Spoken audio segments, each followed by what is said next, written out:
Hello everyone, welcome back to the channel. Today we're diving into something truly special from the rich culture of the MRO tribe in Bandarban, Bangladesh. We're going to learn how to make the traditional Murong flute, also known as PLUNG. This beautiful and simple instrument is made using natural materials and has a distinct, soulful sound. I'm going to take you through the entire process step by step so you can make your very own PLUNG at home. Let's get started. To make the plunge flute, you will need the following materials. A bamboo stick around 1 to 1.5 feet long depending on the desired pitch.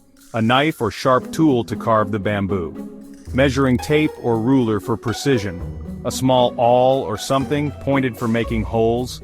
Sandpaper or scraper for smoothing rough edges. And string or thread to tie the flute at the ends, which is optional for design. First, we need to select the right bamboo.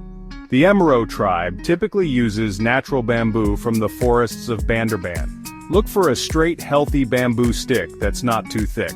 You want it to be sturdy but not too tough to work with.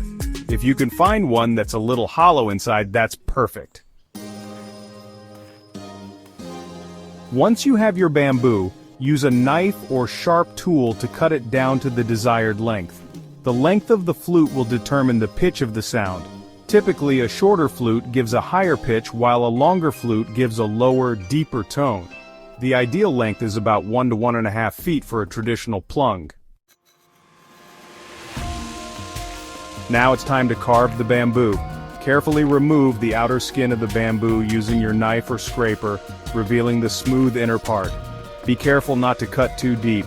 You want to preserve the integrity of the bamboo, as it is the base of your sound. Next, we'll drill the holes where your fingers will go. Traditionally, the MRO tribe makes 5 to 7 holes for their plung. Using your measuring tape, mark out evenly spaced spots along the bamboo. Then, carefully drill small holes with an awl or pointed tool. These holes will create the melodic sound when you blow into the flute. Once the holes are drilled, it's time to smooth out the edges. Use sandpaper or a scraper to smooth out any rough edges around the holes and the surface of the bamboo. This will make sure there are no sharp edges that could hurt your fingers when playing, and also give your flute a nice finish. At one end of the bamboo, you'll need to create the mouthpiece. This part is essential for the flute sound. To make the mouthpiece, simply cut the bamboo at an angle, leaving a small thin piece that you can blow into. This should form a smooth rounded edge that helps channel the air efficiently. To finish off the plung, you can tie a decorative string or thread around the ends of the bamboo.